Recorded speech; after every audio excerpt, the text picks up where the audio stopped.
अब आते हैं आज की कहानी के ऊपर। कई बार मैं ये दोहरा चुका हूँ, आज कहने का फिर मन कर रहा है। एक क्राइम जब होता है तो उस क्राइम को सिर्फ उस क्राइम के नज़रिए से देखना चाहिए, और जब उस क्राइम में पॉलिटिक्स, राजनीति घुस जाती है, तमाशा घुस जाता है, मीडिया ट्रायल शुरू हो जाता है, फिर पता नहीं उसका क्या हश्र होता है। चंद लाइनों में ऐसे समझिए कि एक स्टेट पश्चिम बंगाल, वेस्ट बंगाल के गवर्नर, राज्यपाल, उनके ऊपर वहाँ की एक महिला जो काम करती है राजभवन में, छेड़खानी का इल्ज़ाम लगाती है। अब उसी स्टेट पश्चिम बंगाल की सबसे ताकतवर नेता, मुख्यमंत्री, CM, chief minister Mamata Banerjee, उनके स्टेट की राजधानी कोलकाता में एक जूनियर डॉक्टर का रेप और फिर मर्डर होता है। वो 6 दिन के अंदर अंदर कहती हैं कि फांसी पे चढ़ा दिया जाए, फांसी पे चढ़ा दो, और फिर वो खुद ही अपनी स्टेट में, जिसकी वो हुक्मरान है, जिसकी चीफ मिनिस्टर हैं, वो पैदल मार्च और धरना प्रदर्शन पर निकल पड़ती हैं। हमें ये समझ में नहीं आता कि वो मांग किससे कर रही हैं, क्योंकि सारे अथॉरिटी, अधिकार तो उनके पास है। ये भी एक राजनीति का चेहरा है। अब वहाँ की हाई कोर्ट कोलकाता की, सीएम एक तरफ कह रही हैं कि हम 6 दिन के अंदर संडे तक पुलिस को मोहलत देती हूँ और संडे तक ये सब कुछ साफ हो जाएगा, और उससे पहले ही कोलकाता हाई कोर्ट में कुछ लोग पहुँचते हैं और वहाँ के जो जज साहब हैं वो अचानक एक फरमान देते हैं कि नहीं, इस केस को कोलकाता पुलिस से लेकर सीबीआई को सौंप देते हैं। अब सीबीआई जांच करेगी। उसी कोलकाता के पुलिस कमिश्नर, जिनके ऊपर ये इल्ज़ाम है कि ऐसे कई केस आए, उन्होंने उसको बर्बाद कर दिया अपनी जांच से। वही सीबीआई जिसको कोलकाता हाईकोर्ट ने मामले की जांच सौंप दी, उस सीबीआई के पुराने आप इतिहास को खंगालें तो दामन पे इतने दाग कि डर लगता है कि इस केस का क्या होगा। तो कुल मिलाकर ये जो सारी चीज़ें मैंने आपको बताई, इनको सुनने और समझने के बाद अब आप अंदाज़ा लगाइए कि इस आरजी कर हॉस्पिटल की उस junior doctor, trainee junior doctor, जिसकी 8 और 9 अगस्त की रात को पहले रेप हुआ, फिर कत्ल हुआ, उस केस का क्या होगा? क्या पूरा सच सामने आएगा? और जब ऐसे केस के दौरान तमाम तरह की फिर बातें उठती हैं, सोशल मीडिया पे तमाम थ्योरी तैरने लगती हैं, दर्जनों अलग अलग चीज़ें, फिर पॉलिटिशियन बयान देते हैं। जैसे आज एक पॉलिटिशियन ने कहा कि इसमें ह्यूमन ऑर्गन की भी तस्करी होती है, मानव अंगों की। आपको इस हॉस्पिटल के अंदर pornography, sex racket, drugs racket, सारी बातें आ रही हैं। पुराने 20-20 साल पुराने केस खुल रहे हैं। तो फिर इस केस का क्या होगा, और इस केस पे क्यों सवाल उठ रहे हैं?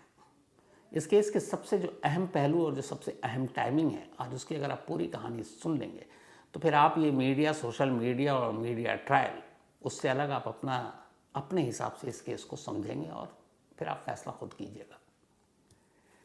क्योंकि टाइमलाइन समझना बहुत ज़रूरी है, और टाइमलाइन एक बार आप समझ गए तो फिर पूरी कहानी आप आसानी से समझ जाएंगे। तो अब कहानी की शुरुआत करते हैं इसी टाइमलाइन से। 8 और 9 अगस्त की ये बात है। अलग अलग तरह से आपने कहानियाँ सुनी हैं, थर्सडे और फ्राइडे। सुबह 6 बजे का वक्त था। अब चूँकि पूरी टाइमलाइन क्लियर हो गई, एक एक चीज़, जो कॉल रिकॉर्ड है उसकी डिटेल से भी। तो सुबह 6 बजे एक पहला शख्स होता है जो सेमिनार हॉल में 3rd फ्लोर पर आरजी कर मेडिकल कॉलेज एंड हॉस्पिटल के जाता है और देखता है एक डेड बॉडी पड़ी हुई है। वो फ़ौरन चीखता है, बाकी लोगों को बताता है।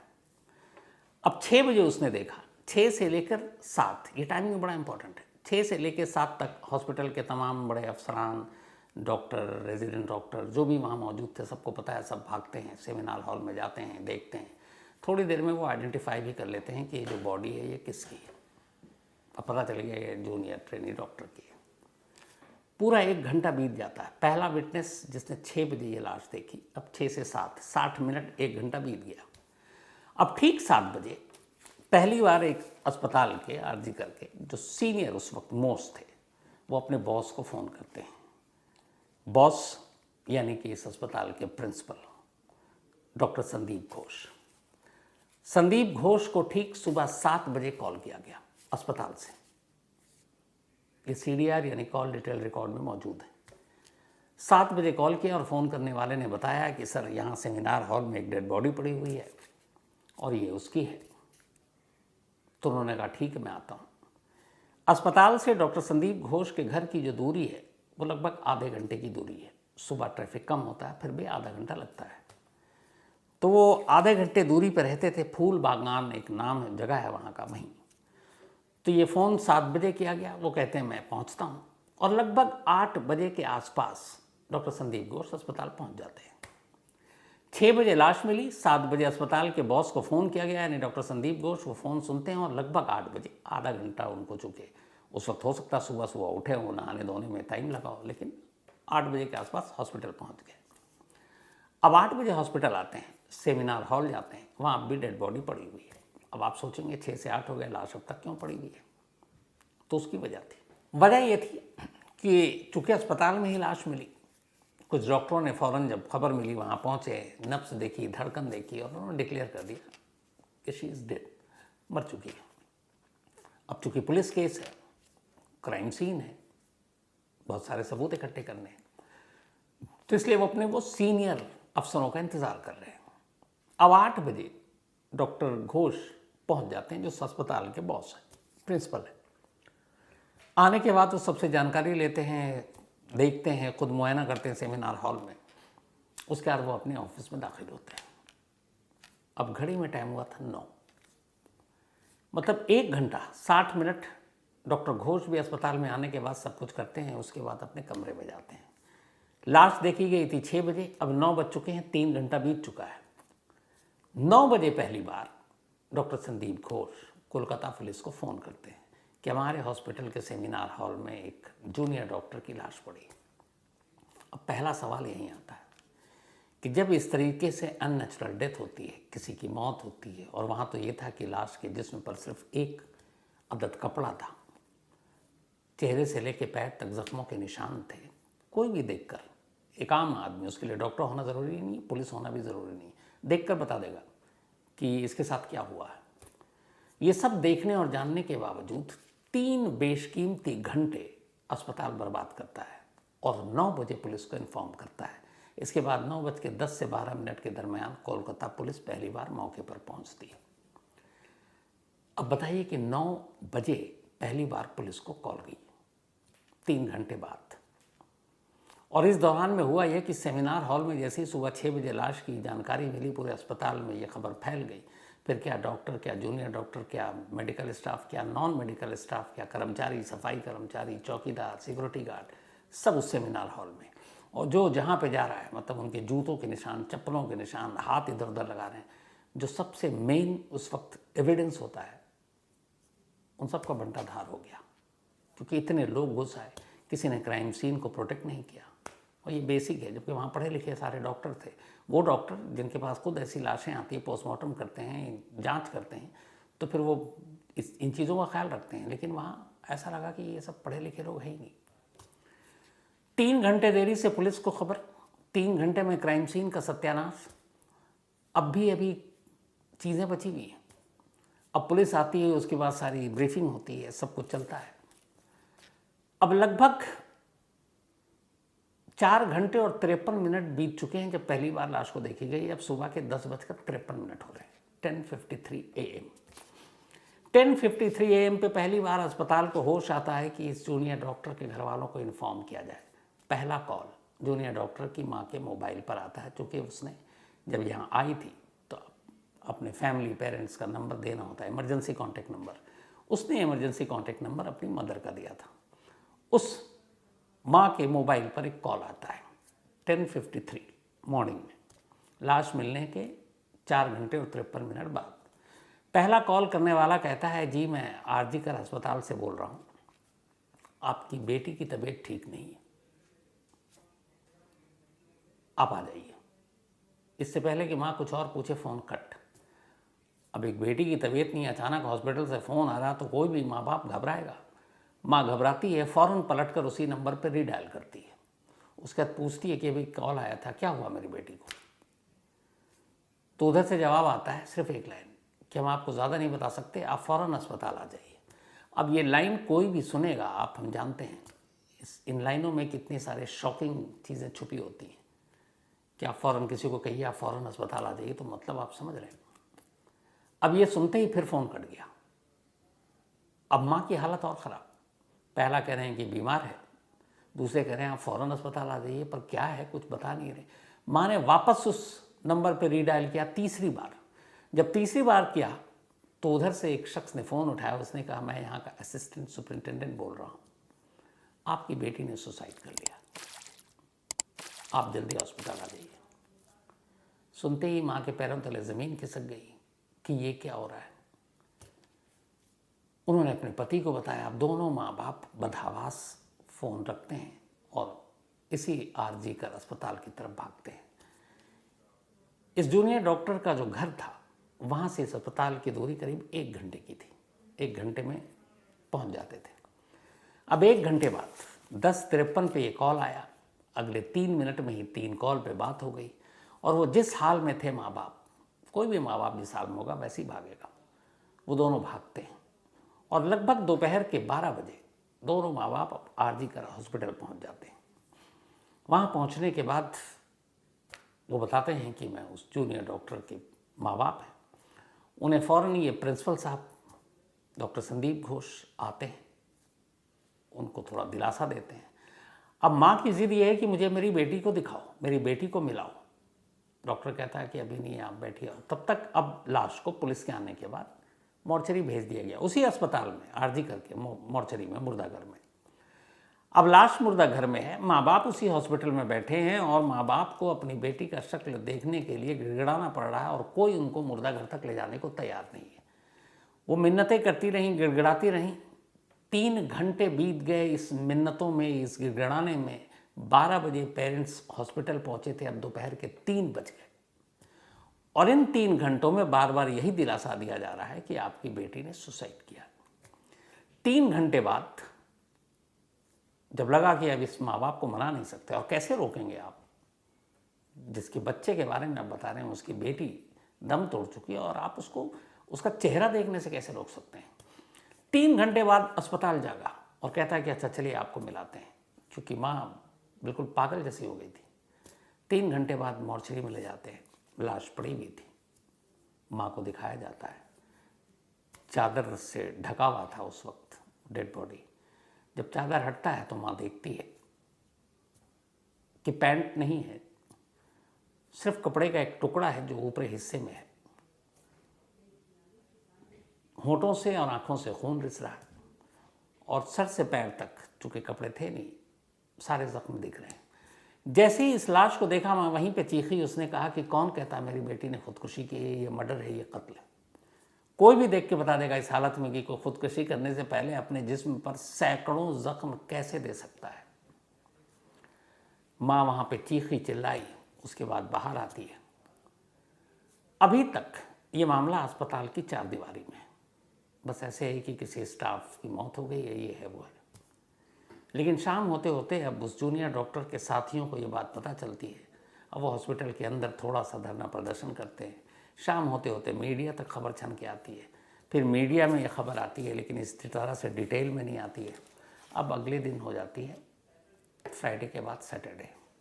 सैटरडे को पूरे अस्पताल के बाहर धरना प्रदर्शन शुरू, क्योंकि अब जब ज़ख्मों का हिसाब और उसके साथ हुई हैवानियत की लाइनें जब लोगों के कानों तक पहुंचती हैं तो उनका गुस्सा बढ़ता जाता है।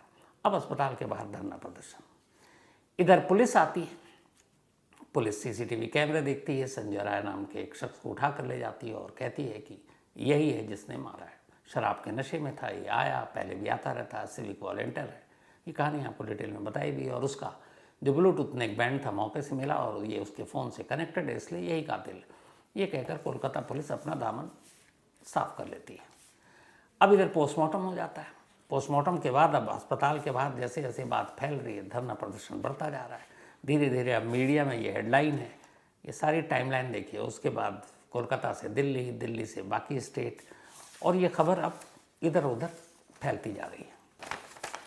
अब उधर पोस्टमार्टम हो चुका, पुलिस को भी पता है कि अब धरना प्रदर्शन जारी है, तो सबसे पहले तो अंतिम संस्कार कराओ। अब जहाँ ये रहती थी, जिस हॉस्पिटल से 1 घंटे की दूरी पर जूनियर डॉक्टर, वहीं पे एक शमशान था। पुलिस अपनी निगरानी में डेड बॉडी को लेकर, और कोलकाता पुलिस के बड़े सीनियर अफसर उस शमशान में पहुंचते हैं। जब शमशान में पहुंचते हैं, पेरेंट्स साथ थे, वहाँ देखते हैं तो वहाँ 3 अर्थियाँ ऑलरेडी थी वेटिंग लिस्ट में और सबकी बारी थी। जो पहले आया उसका पहले अंतिम संस्कार। तो 3 अर्थियाँ रखी हुई थी। इस जूनियर डॉक्टर की अर्थी चौथे नंबर पे थी। जब ये शमशान पहुँचे तो पता चला कि अभी 3 अर्थियाँ, यहाँ लगा कि ये तो काफ़ी टाइम लगेगा। तो फिर पुलिस वालों ने बात की शमशान के केयरटेकर से, जो भी इंचार्ज है, और उसने कहा कि देखो ऐसे ऐसे और पहले इसको जल्दी करना है। वो भी तैयार, भैया पुलिस वाले वर्दी में खड़े हुए हैं, किसकी औकात है मना करने की। उसने कहा ठीक है साहब, पहले यही चिता सजा देते हैं। उसका पहले जूनियर डॉक्टर की चिता सजी, उन तीनों को साइड कर दिया गया।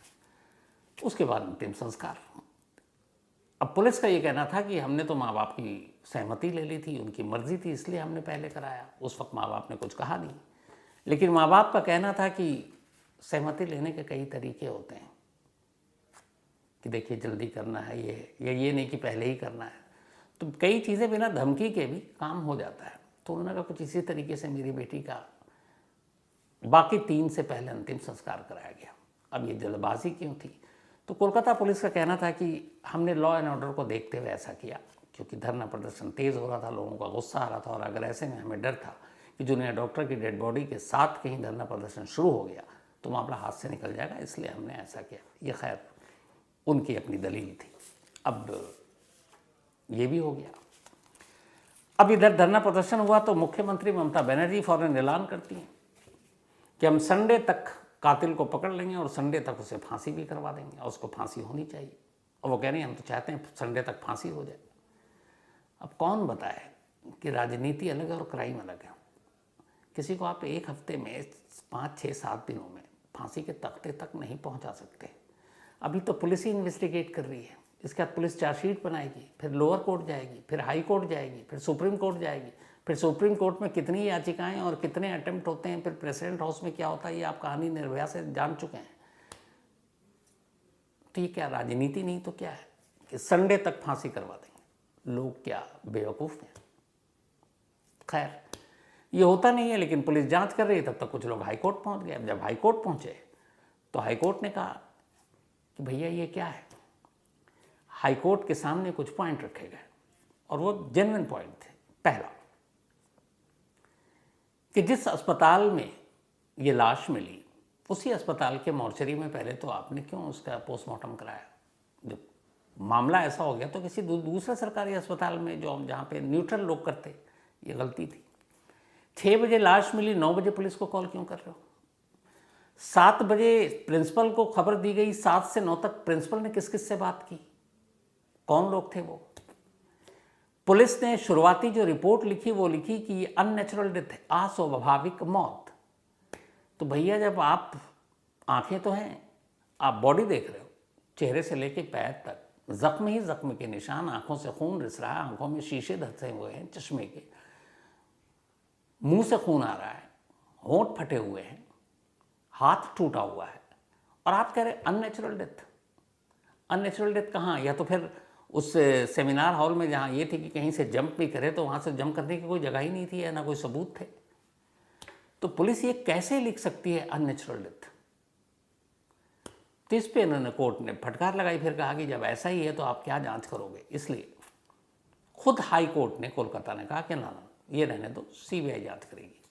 हालांकि जो वैसे रूल है कागज़ पे लिखा हुआ वो ये है कि कोई भी स्टेट गवर्नमेंट किसी केस को अगर सीबीआई को सौंपना चाहे तो उसके लिए उस स्टेट के होम मिनिस्ट्री के थ्रू दिल्ली में होम मिनिस्ट्री को अर्जी जाती है। यानी चीफ मिनिस्टर के बाद कायदे से उनके पास राइट होता है कि वो किसी भी केस को रेफ़र कर सकते हैं सेंटर को कि आप सीबीआई जांच कर लो। लेकिन एक दूसरा भी पावर है कि सेम चीफ मिनिस्टर की तरह अगर उस स्टेट की सबसे बड़ी अदालत यानी कि हाई कोर्ट, हर राज्य की सबसे बड़ी अदालत हाई कोर्ट ही होती है, हाई कोर्ट के भी जज चाहे तो केस सीबीआई को रेफ़र कर सकते हैं। जैसे 2 एग्जाम्पल है। बिहार के नीतीश कुमार ने, मुख्यमंत्री जो थे, उन्होंने सुशांत सिंह राजपूत में सीबीआई रेफ़र कर दिया था क्योंकि सुशांत सिंह राजपूत के फादर वही रहते थे। कोलकाता में ममता बनर्जी की जगह कोलकाता हाई कोर्ट ने रेफ़र कर दिया। तो अब सीबीआई को जांच, सीबीआई भी एकदम तैयार बैठी थी, अगले दिन उतर गई मैदान में, पहुंच गई कोलकाता। अब क्या, पहले 4 दिन कोलकाता पुलिस ने जांच की, अब उसके बाद से सीबीआई कर रही है। सीबीआई की जांच शुरू हो चुकी है, 19-20 लोगों से पूछताछ हो चुकी है। लेकिन सीबीआई क्या जांच करेगी और कोलकाता पुलिस ने क्या जांच की अब तक? तो शुरुआत कोलकाता पुलिस की जांच से। कोलकाता पुलिस ने चूंकि जांच की शुरुआत की थी तो सबसे पहले सेमिनार हॉल यही पहुंची थी। वो ब्लूटूथ में एक बैंड भी उसे मिला था। संजय राय जो आरोपी जिसको बता रही है उसने भी उसी को पकड़ा था और उसके बाद उसने ये भी लगभग मान लिया कि उसका फ़ोन मिल गया उससे, तो अब संजय राय ही जो है वो कातिल है, तो अब केस सुलझ गया। तो लगभग ये उनका था अपना। अब पुलिस इधर जांच कर रही थी तभी एक डॉक्टर साहब कूद पड़े। एक डॉक्टर साहब ने कहा कि जो पोस्टमार्टम रिपोर्ट उसमें ये लिखा था कि 151 मिलीग्राम वाइट लिक्विड मिले। बॉडी में लिक्विड की बहुत सारी चीज़ें होती हैं, आपके इंटरनल ऑर्गन से लेकर म्यूकस से लेकर और भी कई चीज़ें। अब उनका कहना था कि एक एवरेज इंडियन का जो सीमेन होता है वो 5 मिलीग्राम का होता है और यहाँ 151 है, लेकिन इसमें कुछ और भी चीज़ें होता है तो भी इतनी ज़्यादा है कि उनके हिसाब से गैंगरेप एक आदमी का काम नहीं है। अब इसने एक नई थ्योरी को जन्म दे दिया। अब उधर कोलकाता पुलिस ने आनन फानन में इजाज़त दे दी कि भैया कि आप आरजीकर अस्पताल में ही पोस्टमार्टम कर लो, जबकि ये बेसिक था कि जो जहाँ क्राइम होता है जिस थाने के ही होता है उस थाने से केस दूसरे थाने की तरफ जाता है ना, कि भैया ये यहाँ का इंस्पेक्टर इसी के एरिया का हुआ तो उसको हटाओ, कोई और पुलिस वाला करेगा। उसी तरीके से स्टेट में सीबीआई आती है, तो यहाँ वो भी नहीं है। पोस्टमार्टम पता नहीं किसके दबाव में किया, अंतिम संस्कार जल्दबाजी में करवा दिया। तो ये सारी चीज़ें कोलकाता पुलिस की तरफ उंगली उठाने लगी। और तो और जो आरजीकर अस्पताल के प्रिंसिपल डॉक्टर घोष, जिनके ऊपर उंगलियां उठी लोगों की कि इसके पीछे साजिश है, उनको कोलकाता पुलिस ने सम्मन भी दिया कि आओ पूछताछ करने के लिए। वो गए भी नहीं, और नहीं गए तो कोलकाता पुलिस ने भी कहा कोई बात नहीं, भाई के पास जब टाइम होगा आ जाएंगे, डॉक्टर साहब कहाँ भाग रहे। तो आपने ये भी उनके साथ नहीं किया। इसके बाद धीरे धीरे थ्योरियाँ बदलती गईं। पहले आया कि 2003 का मामला उठ गया, वो सौमित्र वाला। फिर आया कि अभी एक नेता ने कह दिया यहाँ कि ऑर्गन की यहाँ पे तस्करी होती है, मतलब मानव अंगों की होती है, सेक्स रैकेट चलता है, ड्रग्स रैकेट चलता है। तो अब ये सारी थ्योरी आ गई। अब इसी थ्योरी के बीच में दिल्ली से सीबीआई भी आ गई कोलकाता। अब सीबीआई क्या करेगी, क्योंकि कोलकाता पुलिस की तो आपको बता दिया कि क्या क्या करना है। तो सीबीआई को असल में कुछ सवालों के जवाब ढूंढने हैं। कौन कौन से ऐसे सवाल हैं जिनके जवाब में ये सारी चीज़ें छुपी हुई हैं। तो पहला सवाल ये है कि क्या संजय रॉय उस रात नशे में शराब के इस कदर चूर था कि उसने अपनी हवस मिटाने के लिए जूनियर डॉक्टर को अपना निशाना बनाया, और जब उसने विरोध किया तो उसने गला दबाकर उसको मार दिया। क्या संजय राय इसमें अकेला था? क्या संजय राय अकेला नहीं बल्कि उसके साथ कुछ लोग थे? अगर कुछ लोग थे तो वो कौन लोग थे? जख्मों के निशान क्या गुत्थम गुत्थी में आए क्योंकि वो अपना डिफेंड कर रही थी?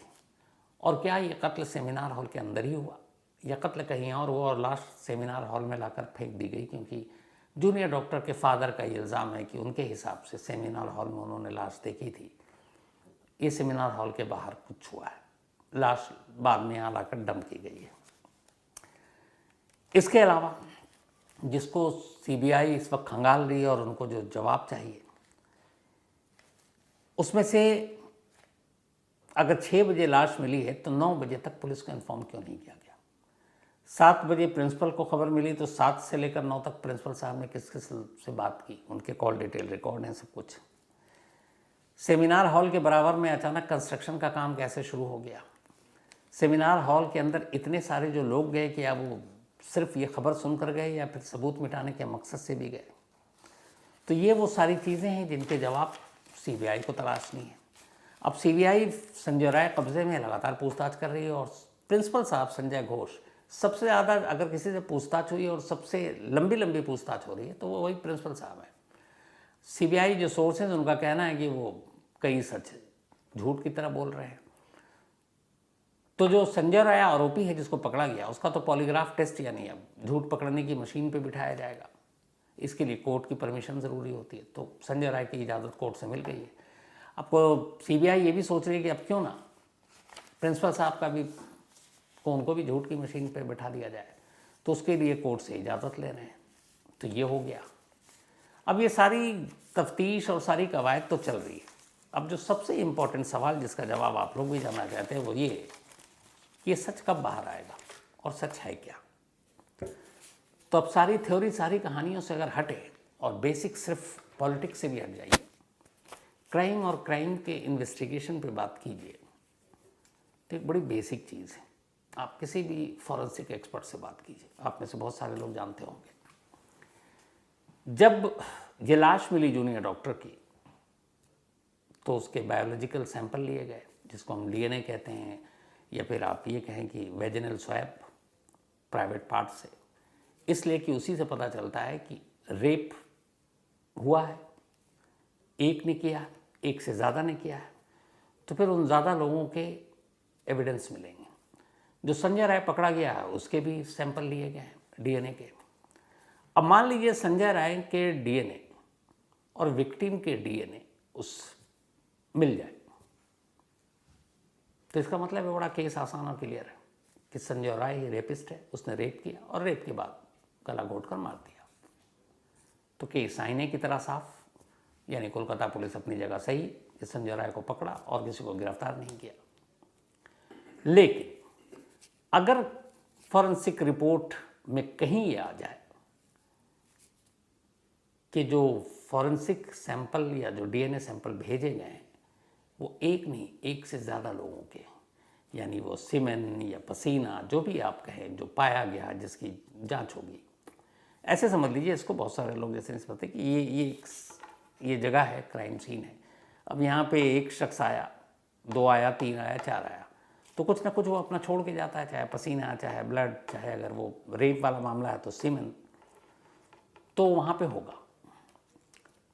तो वो प्राइवेट पार्ट्स पे मिलेगा, उसके सैंपल हैं, इधर आरोपी के सैंपल हैं, इन दोनों के सैंपल मिल गए तो तीसरा कोई सैंपल नहीं मिला, तो इसका मतलब है कि ये रेप है। लेकिन अगर कुछ ऐसे सैंपल भी मिल जाते हैं वहाँ से जो संजय राय के नहीं हैं और इनके भी नहीं हैं, जूनियर डॉक्टर के, किसी और के हैं, तो फिर इसका मतलब है एक नहीं, एक से ज़्यादा लोग शामिल है, ये गैंग रेप है। अगर ये गैंग रेप है तो पूरी थ्योरी, पूरी कहानी सब बदल जाएगी। कोलकाता की एक फॉरेंसिक लैब में ये सैंपल भेजे गए हैं और ये रिपोर्ट 1-2 दिन में आ जानी चाहिए। पहले ये कोलकाता पुलिस को मिलती, लेकिन अब मिलेगी सीबीआई को। तो एक रिपोर्ट जितनी जल्दी आ जाएगी, इस पूरे केस को आईने की तरह साफ कर देगी। अब कई लोग ये पूछ सकते हैं कि क्या सैंपल बदला नहीं जा सकता? बिल्कुल बदला जा सकता है, अपने देश में ऐसे बड़े मिसालें भी हैं। लेकिन यहाँ एक अच्छी चीज़ ये है कि जो विक्टिम का सैंपल है, या विक्टिम नहीं भी हो तो माँ हैं और बाकी लोग जिनसे आप डीएनए सैंपल ले सकते हैं, और जो आरोपी है इस वक्त संजय राय, वो भी कस्टडी में है, तो जो सैंपल भेजते हैं वो आप जब बदलेंगे तो आप डीएनए नहीं बदल सकते किसी का, कि ये सैंपल उठाया और दिखा दिया आपने, उठाया ए का, दिखा रहे हैं बी, क्योंकि ए का आप बाकी चीज़ें तो बदल सकते हैं, उसका डीएनए नहीं बदल सकते। तो आपके सामने मौजूद है, ये रहा, ये बंदा है, इसका डीएनए लीजिए, पता चल जाएगा ये सैंपल उसका है कि नहीं। अगर दूसरे का ये सैंपल रख दिया शीशी में तो पता चल जाएगा, क्योंकि डीएनए उसका निकलेगा। तो इसलिए यहाँ पे गुंजाइश नहीं बचती है। दूसरा, अगर पोस्टमार्टम रिपोर्ट में भी कुछ गड़बड़ की गई है, सीबीआई को शक हो, तो भी कोई मुश्किल नहीं है, इसलिए कि जो बाकी चीज़ें हैं वो फॉरेंसिक के लिए बचा कर रखी गई हैं जांच के लिए। और ऑलरेडी ये जो पोस्टमार्टम हुआ इसकी वीडियोग्राफी हुई है, सारे कुछ कैमरे में रिकॉर्ड है, तो उस वीडियोग्राफी से पता चल जाता है कि पोस्टमार्टम ढंग से किया जा रहा है या गलत किया जा रहा है। ये जितने एक्सपर्ट महारथी हैं वो पकड़ लेते हैं। तो ये दोनों चीज़ों के साथ हेर फेर हो नहीं सकता, बस एक रिपोर्ट आ जाए तो सारी कहानी साफ हो जाएगी। फिर बहुत सारी जो थ्योरी चल रही है, वो थ्योरी, वो कहानियाँ अपने आप खामोश हो जाएंगी। लेकिन नज़र इसी पे होगी कि उस फॉरेंसिक रिपोर्ट में क्या आता है। रेप मतलब केस आईने की तरह साफ, गैंग रेप मतलब एक नई थ्योरी, एक नई कहानी, एक नई साजिश। तो इंतज़ार है उसी फॉरेंसिक रिपोर्ट का मुझे, जैसे बाकी लोगों को। तो कहानी में आज इतना ही है। अब आपसे मुलाकात होगी कल रात 9 बजे किसी नई कहानी के साथ। तब तक अपना और अपनों का ख्याल रखिएगा। Thank you very much.